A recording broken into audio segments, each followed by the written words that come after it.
Hi friends, welcome to my channel. ఈరోజు video వచ్చేసి carrot halwa prepare చేశానండి. ఈ హల్వాకు ఎక్కువ ప్రాసెస్ ఉంటుంది, అంత కరెక్ట్గా రాదు అనే ఇలాంటి డౌట్స్ ఏమీ పెట్టుకోకండి.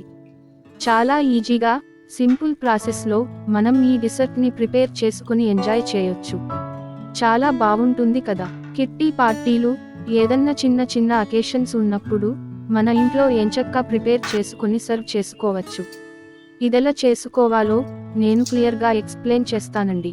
వీటిని వాటర్తో అంత క్లీన్ చేసుకుని పైన కొంచెం వేరు లాగుంటే వాటిని చెక్కేసి శుభ్రంగా వాష్ చేసుకుని ఇలాగా తురుముకోవాలి. నేను ఒక పావు కేజీ క్యారెట్ తీసుకున్నాను. వీటిని ఇలాగా తురుముకోవాలండి. సన్నగా అయినా కొంచెం పెద్దదైన తురుముకోవచ్చు.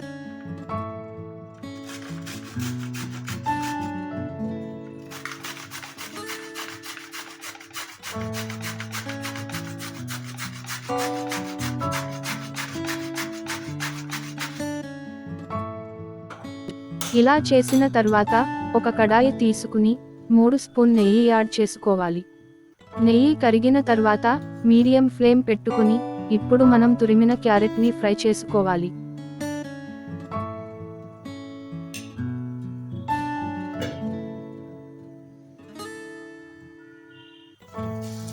ఇలా క్యారెట్ మొత్తం యాడ్ చేసిన తర్వాత మీడియం ఫ్లేమ్తో మూత పెట్టుకుని అప్పుడప్పుడు మిక్స్ చేస్తూ ఉండండి. 5 నుంచి 10 మినిట్స్లోనే ఇది మగ్గిపోయింది చూడండి. ఇప్పుడు దీనికి 2 కప్ మిల్క్ పడతాయి. పాలు అనేవి పచ్చివైనా పర్లేదు లేదా కాచిన పాలైనా వేసుకోవచ్చు. నేనైతే పచ్చి పాలు వేస్తున్నానండి. ఇలా పాలు వేసిన తర్వాత మీడియం ఫ్లేమ్ మీద అప్పుడప్పుడు కలుపుతూ కుక్ చేసుకోవాలి.